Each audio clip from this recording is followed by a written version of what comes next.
Thank you. Thank you. Yes, oh, stop it. Stop it, you bad people.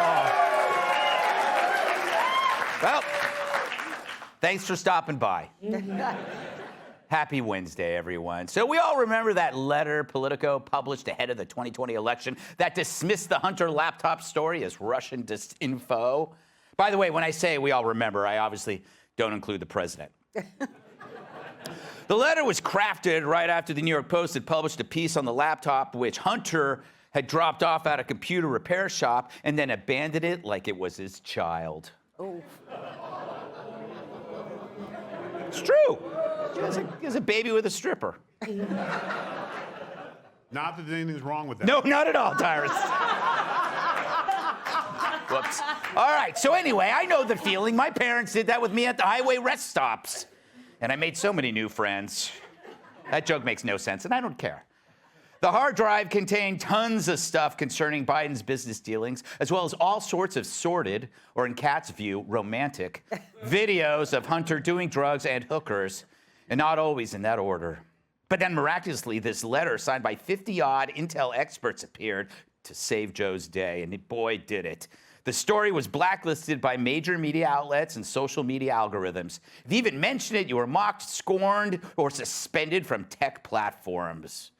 I like getting suspended from things, but not tech platforms. You know what I mean? The rest is history. Trump lost, and now we have this. You know, thank you for joining us as well. And for families across the country, you know, this...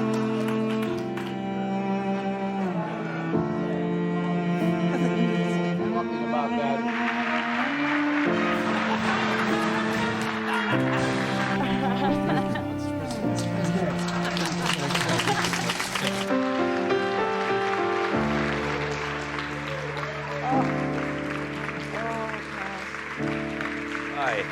This reminds me of those late night commercials with sad dogs.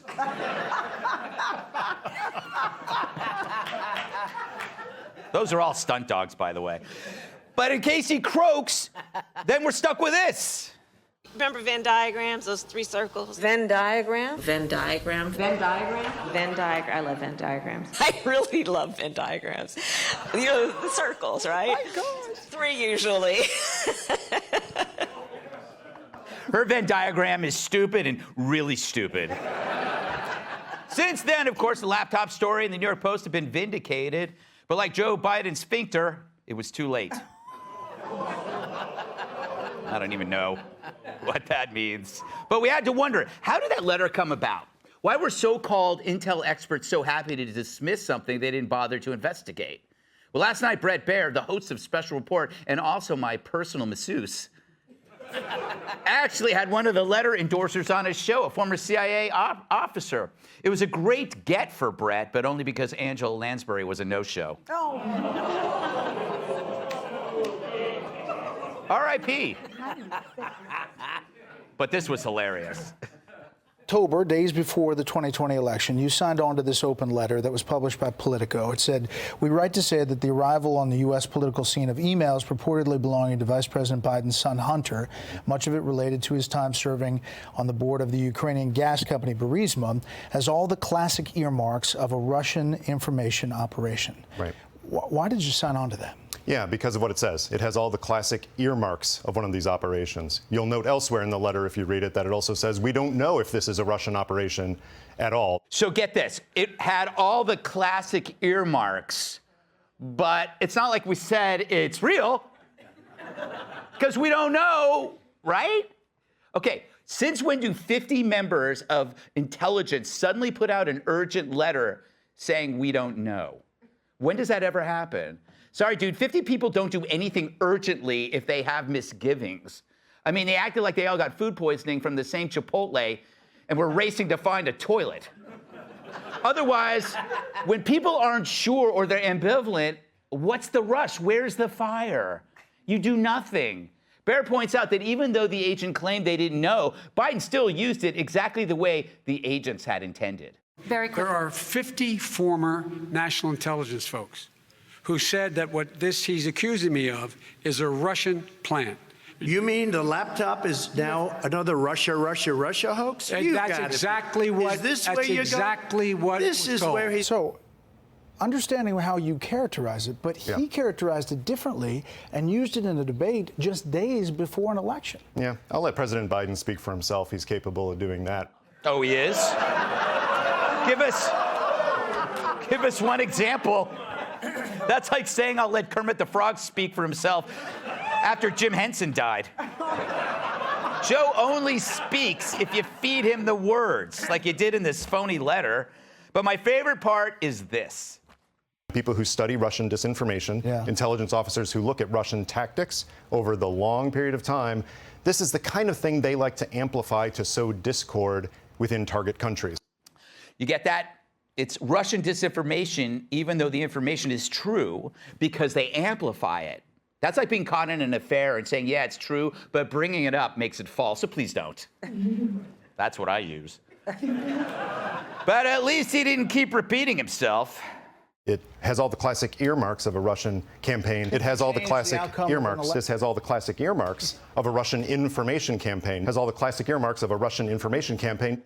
It's like he's saying Beetlejuice, hoping that Lori Lightfoot arrives to rescue him. Then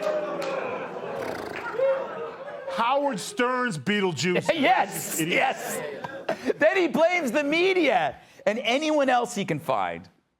In the way it was disseminated and propagated through media. Even though it wasn't true. It had the classic earmarks, but it wasn't true.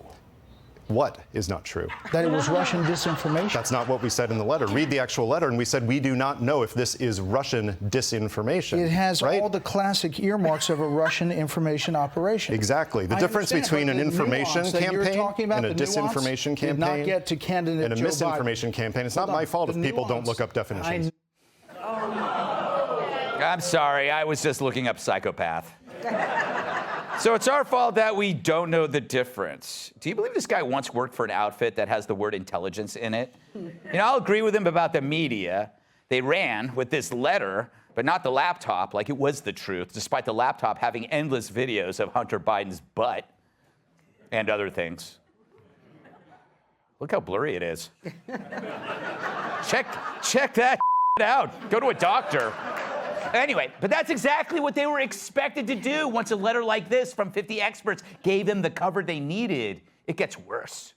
He said it plainly on a debate stage that obviously affected the dynamic. Man, don't you think? I would absolutely love for all news media to show nuance on all these issues instead of racing to sound bites. Dude, there were no sound bites.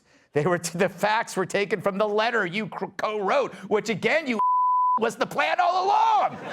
No one writes a letter to be ignored, like the ones I get from Kilmeade's lawyer all the time. So this is just a glimpse of who was involved in this fraud. Now multiply this dimwit by 50. The ends justify the means. You can lie to the American people and there's no consequences. But that's 50 reasons why you got to go vote and take control of the House. Because every single signer of that letter needs to be questioned just like that. Like, who asked them to do this? Were they paid? Did they deduct that contribution from their taxes?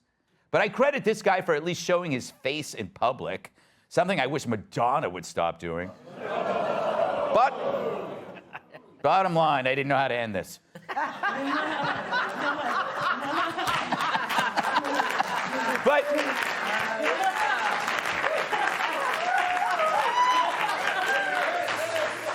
But the fact is, we wouldn't let this kind of crap slide in the workplace.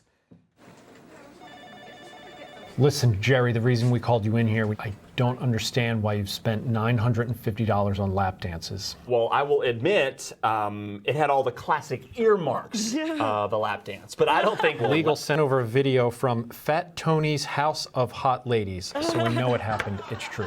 Oh, define true. You know, like, is True TV true? Or how about True Detective? I mean, you really think Matthew McConaughey was solving all those mysteries? I mean, Listen, just admit it happened and we can all move on. what happened that night was I was at the club, okay, and then these two bouncers, they come up to me, we start doing just shots left and right. I'm up there at the club, they're like, how many bills you got, big boy? And I'm like, I got bills, 4 days, cash money. And then they're offering me dances. They come up to me, they get up in my face, I'm up on the table. They're just grinding, they get it all up in my face. They're giving me all the love. In conclusion, it had all the classic earmarks of a lap dance. You're fired. So like an earmark of a firing? Real firing.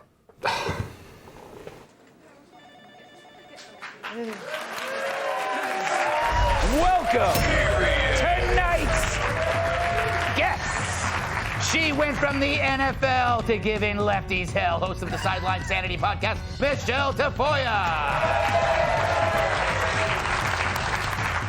He's known for his charity work providing jobs for Jamie Lissow. Star of the great new movie, Daddy-Daughter Trip, Rob Schneider. She's like a Twizzler, slim, sweet, and twisted. Fox News contributor, Kat Tube. And to him, the Grand Canyon is just an okay canyon. My massive sidekick in the NWA World Television Champion, Tyrus. Rob. Yes. Great to see you. Nice to see you. And I want Jamie Lissow back. Yes. I've had him enough. Now he's come back. He wants more money. I know. Bigger trailer. He's been very helpful here. And the movie comes out next week? This weekend. This weekend? Friday, a daddy-daughter trip. Yeah, it's not an adult film. No, it's the daddy-daughter thing is very popular on Pornhub. How do you know that? Nothing. I just read about it in a Wall Street Journal piece. This one's south quick, baby. Hey, came on here to promote the movie. No, but it's coming out in the Cinemark. Thank you for having me. Yeah, awesome. Hey, congrats. By the way, I want you to know that I didn't wait until you had the #1 show before I appeared, but it just seemed to work out that way. I understand. I'd wait to see if this monstrosity would sink or swim. And it's swimming. Still swimming. Yeah. That's what I think swimming is. Congrats. Thank Good. you. Thank you. Can I keep doing this? Yes. Does this make you uncomfortable? Yeah. So what do you make of this whole whatever I just said? This laptop and the stupid letter? I'm just amazed at the restraint and honor of those prostitutes not coming forward. It's remarkable. I mean, if you really have to hand it to them. Their integrity's more than the CIA guys, seriously. Yeah. That's a great point, because who's talking? They're not talking at all. They're not coming out. They're not coming out. They're incredibly trustworthy. Well, they have to. If a hooker talks, then she's not a hooker. That's what my grandfather said. Yes. Anyway, we should probably move on. You know, this went south quickly. Yes. Well, he's an expert. He did that great documentary studying Pimp's life. Yeah. He's got experience in that. He was a male gigolo for a while. That's right. I still get that yelled to me. That's a huge bitch. Yeah. I still get that. Michelle? Yes. I apologize. Why didn't the guy just admit it was all BS? I think I have a reason he has to cover for the other guys. Well, here's the sentence that gave them cover. They said, we want to emphasize that we do not know if these emails are false, right? They say that in there. But then they go along to say, but just that our experience makes us deeply suspicious that the Russian government played a significant role in this case. And so there you go. They on the one hand, went out of their way, as you said, to label this letter, 50 people talking about Russian disinformation. But we're not saying that it is, but our deeply held beliefs, and by gosh, you should believe us because we have so much credibility. It's just ridiculous. I mean, go, what? No, I just said it's like when my wife's driving. It's like, honey, I didn't say we were lost. I said you have all the earmarks that you went the wrong direction. That kind of thing. So. Right. It's true. So, Kat, what is your take on this? Pisses me off. Right. That guy can get on special report and I can't. You're still going to hold that against Bret. Well, did he do a good job? No, he didn't. No, but it's always, that's why I am always really careful about trusting these intelligence guys, because they are able to get away with lying so much more easily because they don't even really have to lie. If they're ever questioned, they're like, oh, well, that's a lot of sensitive information. So they don't have to explain it. Obviously, there's some things that do need to be kept secret. There are, they're not saying they're always lying, but just based on how human behavior works, these are the exact people you should be questioning. The more, tools they have at their disposal to hide stuff. I wanted to tweet that at the time. 50 professional liars confirm this is a lie. Exactly. But you know what? They all came from one part of the CIA. They weren't like they all worked for Democrat administrations, I guess. So it was they didn't ask specific. They didn't just do a broad questionnaire. Why do we keep hearing new words invented for Yeah. earmarks? Earmarks. We're all just cool. It has all the earmarks. Yeah. My follow-up question would have been, what's an earmark? I'd love to know, because my ears don't leave marks. So I'm just curious. My fingers do. Because this has all the fingerprints of typical Democrat is what it comes out to be. Like, you could say anything. Any liar can say anything. And what he did was he said a bunch of nothing. Could have been, might not have been, not our fault, could have been our fault, maybe our fault, but definitely not our fault. The president used it to help win an election. Not our fault. Yeah. It has all the earmarks. Yes. So we need to take the word earmark away, and they basically said, we did it, but we're blaming it on Russia. Exactly. Hey, Sean Hannity here. Hey, click here to subscribe to Fox News YouTube page and catch our hottest interviews and most compelling analysis. You will not get it anywhere else.